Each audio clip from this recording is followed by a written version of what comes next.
Thanks for including me in the conversation. So yeah, I'm Nicole MartinRogers, White Earth Nation descendant. I'm a senior research manager at Wilder Research, which is a nonprofit based in St. Paul. And we were contracted by the Minnesota Department of Public Safety to provide the research for the MMIW task force and to produce the final report. And so I and many colleagues from Wilder Research, who I'd like to thank for their work and contributions to this project, namely Virginia Pendleton, who is a research associate who worked really closely with me on this, and a number of communication staff and graphic designers and others. But we were, we did a number of different things. We reviewed literature and published articles from around Turtle Island, which is North America, looking at the MMIW injustice and different angles of it. We also interviewed 32 experts that could talk about the issue, both locally and more from a national and international perspective. And then, we dove into data from a number of different sources from around the state to try to understand the issue. And it's really hard to get your arms around and your mind around this injustice. Senator Kunesh talked about the disparity of American Indian women and girls making up less than 1% of the population, but accounting for 8% of the murder victims. But obviously, being a murder victim is just one small part of the entire MMIW injustice. And there isn't, there are some places that have, like the Sovereign Bodies Institute, that have created these MMIW databases. But basically, this is a manual process that they use, and someone is just devoting their time. And anytime when an MMIW case comes to their attention, they'll add it to their database. But it's not like a systematic official database where all MMIW cases are reported. So what we had to do is we had to go to the state of Minnesota and look at things like from the Department of Public Safety and the Bureau of Criminal Apprehension data about homicide rates. Of course, though, that doesn't cover the things like what Senator Kunesh was mentioning, and this is not the only case. We heard a lot of cases like this where the family believes that the individual who died was a murder victim or a victim of some foul play, and the death was actually classified as a suicide or accidental death, exposure death, overdose, and things like that. And so, we do know the official murder count, but that may be an undercount of all the MMIW victims that are actually have been out there.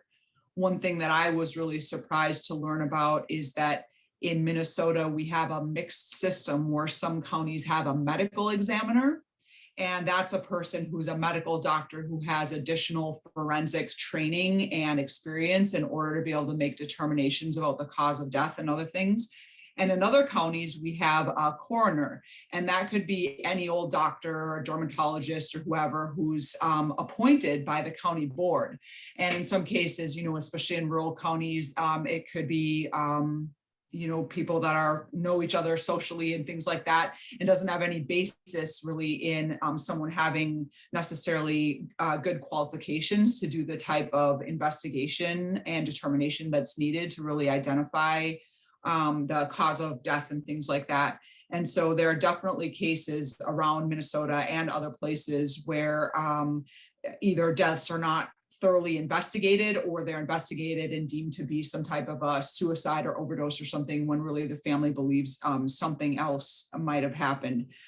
Then there's the whole other set of data that comes from a different data source about unidentified bodies. So if a deceased body is found and we don't know who that person is or what happened to them, they have to go through a process, and they eventually, go through the process of determining the cause of death and maybe or maybe not identifying who that person is.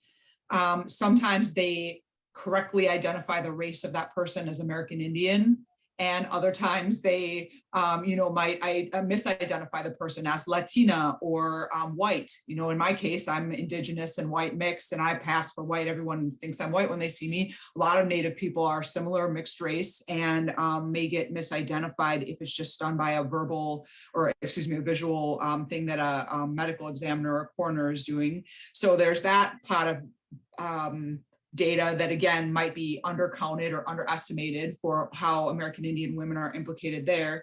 And then there's this whole other set of data, which is on missing persons, right? And so that, again, the Bureau of Criminal Apprehension keeps track of missing people.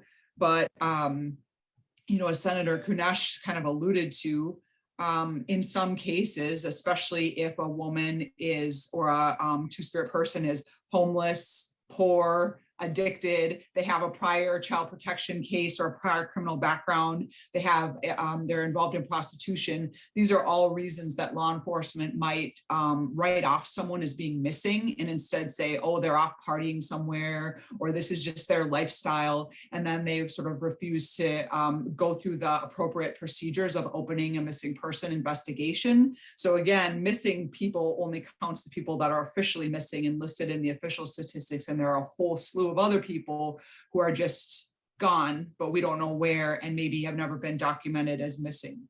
And so like, that's just sort of a taste of all that data. And then of course, there's all these other things of like the things that lead up to the MMIW injustice, the child welfare disparities, the educational outcome disparities, the prison population disparities, the homeless rate disparities. And these are all risk factors for MMIW. And, I know as a researcher that American Indian women are overrepresented in all these areas of risk, but it's all different data sources that have to be pulled together. And so that's really why, when Senator Kunesh talks about the need for an MMIR office, one of the things that office would do is to create a dashboard that would consistently, we did it once for this report, but they'd be able to consistently year after year look at these statistics and see, are they changing over time? And if we try some stuff, right, and the state actually implements some new program or initiative to try to address the MMIW injustice, if we have this dashboard, we would be able to see, is it making a difference in the risk factors or the ultimate outcomes for Indigenous women and girls and communities?